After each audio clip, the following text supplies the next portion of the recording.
होशियारपुर के हल्का मुकेरिया का गांव बल्हड़ा, जहां रिश्तों का तार तार करने का मामला सामने आया है, जहां एक व्यक्ति द्वारा अपने ही बेटी के नवविवाहित पत्नी यानी कि बहू के साथ जबरदस्ती करने की कोशिश की गई।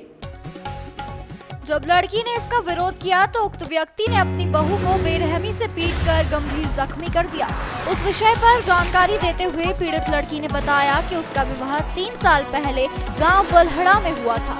उसका पति जर्मनी में रहता है। 2 साल पहले उसकी सास की मौत हो गई, जिसके बाद घर में वो और उसके ससुर विक्रम सिंह अकेले रहने लगे। उसके बाद से ससुर उस पर गलत नजर रखने लगे। उन्होंने उसके साथ पहले भी कई बार अश्लील हरकतें की, पर उसने हर बार नजरअंदाज किया ताकि उसका गृहस्थ जीवन खराब ना हो। पर कुछ दिन पहले उसके ससुर विक्रम ने नशे में धुत होकर घर में दाखिल होकर जबरदस्ती शारीरिक संबंध बनाने की कोशिश की। जब इसका विरोध किया तो बेरहमी से पिटाई शुरू कर दी। बड़ी मुश्किल से उसके ससुर के चंगुल से छूटकर वो भागी। तब शोर सुनकर पड़ोसी मौके पर पहुंच गए और उन्होंने उसे बचाया। बाद में उसके मायके वाले आए और उन्होंने घायल अवस्था में सरकारी अस्पताल में उसे दाखिल करवाया। पीड़िता और उसकी मां ने दसूहा पुलिस से इंसाफ की गुहार लगाते हुए कहा कि ऐसे शख्स पर सख्त से सख्त कार्रवाई की जाए। मेरे सहुरा नाम विक्रम सिंह है। अच्छा, ਦੱਸੋ ਕਿ ਤੁਹਾਡੇ ਨਾਲ ਮਾਰਕੀਟ ਆਈ ਹੋਈ ਸੀਗੀ, ਇਹ ਕਦੋਂ ਹੋਈ ਔਰ ਕਿਸ ਤਰ੍ਹਾਂ ਬਣੀ? ਸਰ ਇਹਨਾਂ ਦਾ ਮੇਰੀ ਜਦੋਂ ਸੱਸ ਬੁਰੀ ਹੋਈ ਨਾ, ਉਸ ਤੋਂ ਬਾਅਦ ਤਾਂ ਇਹ ਮੈਨੂੰ ਟੌਰਚਰ ਕਰਦੇ ਪਏ ਹੈਗੇ ਤੇ ਮੇਰੇ ਨਾਲ ਗਲਤ ਹਰਕਤ ਕਰਨ ਦੀ ਕੋਸ਼ਿਸ਼ ਕੀਤੀ ਹੈ ਇਹਨਾਂ ਨੇ। ਪਹਿਲਾਂ ਵੀ ਕੋਸ਼ਿਸ਼ ਕਰਦੇ ਸੀਗੇ? ਹਾਂਜੀ। ਫਿਰ ਤੇ ਹੁਣ ਪਰਸੋਂ ਹੁਣ ਫਿਰ ਤੋਂ ਮੇਰੇ ਨਾਲ ਮਤਲਬ ਕਿ ਗਾਲੀ ਗਲੋਚ ਕੀਤੀ ਪਹਿਲਾਂ, ਫਿਰ ਡਰਿੰਕ ਕਰਕੇ ਆਏ ਸ਼ਾਮਾਂ ਨੂੰ ਤੇ ਉਸ ਟਾਈਮ ਫਿਰ ਤੋਂ ਉਹਨਾਂ ਨੇ ਮੇਰੇ ਨਾਲ ਗਲਤ ਕਰਨ ਦੀ ਕੋਸ਼ਿਸ਼ ਕੀਤੀ। ਮੈਂ ਵਿਰੋਧ ਕੀਤਾ ਤੇ ਉਹਨਾਂ ਨੇ ਮੇਰੇ ਨਾਲ ਮਾਰ ਕੁਟਾਈ ਕੀਤੀ ਹੈ। ਤੁਹਾਡੇ ਕਿੱਥੇ ਸੱਟਾਂ ਲੱਗੀਆਂ? ਮੇਰੀ ਅੱਖ ਤੇ ਲੱਗੀ ਆ, ਮੇਰੀ ਲੈਫਟ ਸ਼ੋਲਡਰ ਵਾਲੀ ਸਾਈਡ ਲੱਗੀ ਆ ਤੇ ਮੈਂ ਥੱਲੇ ਡਿੱਗੀ ਸੀਗੀ ਤੇ ਉਹਨਾਂ ਨੇ ਮੇਰੀ ਛਾਤੀ ਤੇ ਵੀ ਮਾਰੀਆਂ ਤੇ ਮੇਰੇ ਢਿੱਡ ਤੇ ਲੱਤਾਂ ਮਾਰੀਆਂ।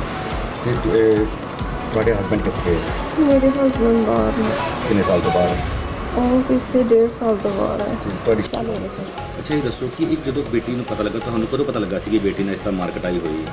ਇਹ ਸਰ ਮੈਨੂੰ ਰਾਤੀ ਪਤਾ ਲੱਗਾ। ਇਸ ਤੋਂ ਪਹਿਲੇ ਵੀ ਇਹਨਾਂ ਮੈਨੂੰ ਗਲਤ ਨਜ਼ਰ ਰੱਖੀ ਸੀ। ਮੇਰੇ ਨਾਲ ਇਹਨੇ ਗੱਲ ਕੀਤੀ, ਆਪਣੀ ਭਰਜਾਈ ਨਾਲ ਕੀਤੀ ਸੀ ਇਹਨੂੰ। ਉਹਨਾਂ ਨੇ ਮੈਨੂੰ ਦੱਸਿਆ ਸੀਗਾ ਮੰਮੀ ਤੱਕ ਦੇ ਮੇਰੇ ਨਾਲ। ਮੈਂ ਕਿਹਾ ਸੀਗਾ ਕਿ ਚੱਲ ਜੇ ਘਰ ਬਸਤਾ ਤੇ ਬਾਜੇ ਸਾਡਾ, ਪਰ ਉਹ ਫਿਰ ਉਹਨਾਂ ਨੇ ਫਿਰ ਇਹੀ ਹਰਕਤ ਦੁਬਾਰਾ ਫਿਰ ਜ਼ਬਰਦਸਤੀ ਕਰਨ ਦੀ ਕੋਸ਼ਿਸ਼ ਕੀਤੀ ਔਰ ਇਹਨੂੰ ਫਿਰ ਰਾਤ ਨੂੰ ਮਾਰਿਆ ਕੁੱਟਿਆ। ਮੇਰੇ ਭਰਾ ਨਹੀਂ ਚਾਹੁੰਦੇ, ਉਹਨਾਂ ਨੇ ਮਾਰ ਛੱਡਣਾ ਸੀ ਇਹਨੂੰ। ਉਸ ਤੋਂ ਬਾਅਦ ਵੀ ਤੁਸੀਂ ਕੀ ਮੰਗ ਕਰਦੇ ਹੋ ਪੁਲਿਸ? ਮੈਂ ਤੇ ਇਹੀ ਕਹਿੰਦੀ ਹਾਂ ਸਜ਼ਾ ਹੋਵੇ, ਜਿੱਦਾਂ ਕੁੜੀ ਮੇਰੇ ਤੇ ਨੀਲ ਪਾਏ ਨੇ, ਇਹਨੂੰ ਵੀ ਨੀਲ ਪਾ ਕੇ ਦੱਸੋ ਵੀ ਇਦਾਂ ਨੀਲ ਪੈਂਦੇ।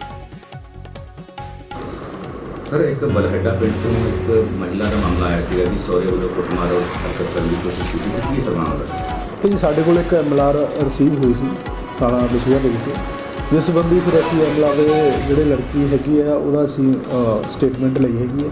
ਸਟੇਟਮੈਂਟ ਦੇ ਅਕੋਰਡਿੰਗ ਉਹਨੇ ਆਪਣੇ ਐਲੀਗੇਸ਼ਨ ਲਾਏ ਵੀ ਸਹੁਰੇ ਦੇ, ਉਹਦੇ ਸੰਬੰਧੀ ਉਹ ਅਸੀਂ ਸਟੇਟਮੈਂਟ ਦੇ ਅਨੁਸਾਰ ਥਾਣਾ ਦਸੂਹਾ ਵਿਖੇ FIR number 54 dated 7/4/25 under section 115 ਜਿਮਨ 2 7475 BNS ਦੇ ਤਹਿਤ ਅਸੀਂ ਮਾਮਲਾ ਇੱਥੇ ਦਰਜ ਕੀਤਾ ਹੈ। ਜਿਹੜਾ ਦੋਸ਼ੀ ਹੈਗਾ ਵਿਕਰਮ ਸਿੰਘ, ਜਿਹੜਾ ਸਹੁਰਾ ਹੈਗਾ son of ਬਲਦੇਵ ਸਿੰਘ ਲੱਡੇ ਦਾ, ਉਹਨੂੰ ਅਸੀਂ ਅਰੈਸਟ ਕਰ ਲਿਆ ਹੈਗਾ ਜੀ ਤੇ ਹੁਣ ਸਾਡੀ ਹਿਰਾਸਤ ਦੇ ਵਿੱਚ ਹੈਗਾ ਉਹ।